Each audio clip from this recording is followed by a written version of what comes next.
I'm a 34-year-old banker and my wedding is supposed to hold this December 2025, but a few days ago, I discovered something that shattered my entire world. The man I love is an armed robber. Here's how it started. There's a big building materials shop opposite the bank where I work. That's how I met him, and honestly, you'd never suspect he owned the place.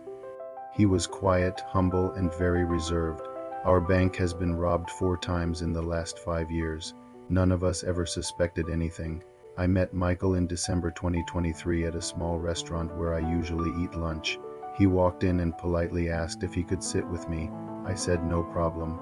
After we ate, he introduced himself and said he owned the shop opposite my workplace. I asked how he knew where I worked, and he smiled, saying he often saw me from a distance. Then he did something that shocked me. He told the waitress to calculate the cost of food for 30 days. He paid for all of them at once and said, if she comes here to eat, serve her. It's already paid. That was how everything began. He asked for my number and we started talking. Soon we were dating. But there was something strange. He wasn't on any social media except WhatsApp and Twitter. When I asked why, he said he valued his privacy and warned me never to post his pictures. It felt odd, but I respected it. I also asked if he was married or seeing someone else. He swore he wasn't. Fast forward to 2024. Our bank was robbed again, worse than before. Many people were injured. But strangely, no one touched me. That was the first red flag. Michael owned 2 big shops, had 15 workers, claimed to be very busy. Yet he was always at home, always available. He also had 7 phones. When I asked why, he said they were for business. Sometimes he'd step outside to take calls, and before leaving the room, he'd put the phone on loudspeaker to show it was a man calling, never a woman. Then one day in February this year, I went to his apartment. The place was messy, so I decided to clean.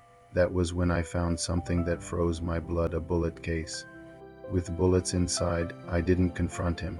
I contacted a close friend who's a computer expert and begged him to clone Michael's phone. When I went through it, I didn't see any chats with women, but there were countless coded messages with men, and from the conversations it was clear they weren't talking about business. Michael is rich, extremely rich, but he doesn't own a house. He pays 5 million naira for a 2-bedroom apartment. When I asked why he wouldn't just build his own, he said he didn't want to stay in Nigeria, that once we marry, we'd relocate abroad. He even started processing our visas. Then, a few days ago, I found out the truth. Michael is the second in command of a robbery gang. Now I'm confused, terrified. I can't tell my parents. I don't even know how they'll react. I'm scared to confront him. What if he finds out how I discovered the truth? I only confided in my cousin, and she told me to focus on love and forget what he does. But how can I? My biggest fear is the future. What if our children inherit his kind of life? What if something goes wrong and I get blamed? What if one day the law comes for him? And for me too? I've thought about reporting to the authorities, but what if his gang bribes their way out and come after me? I feel trapped, lost, and alone. If you were in my situation, what would you do? Because right now, I don't know who to trust or where to turn.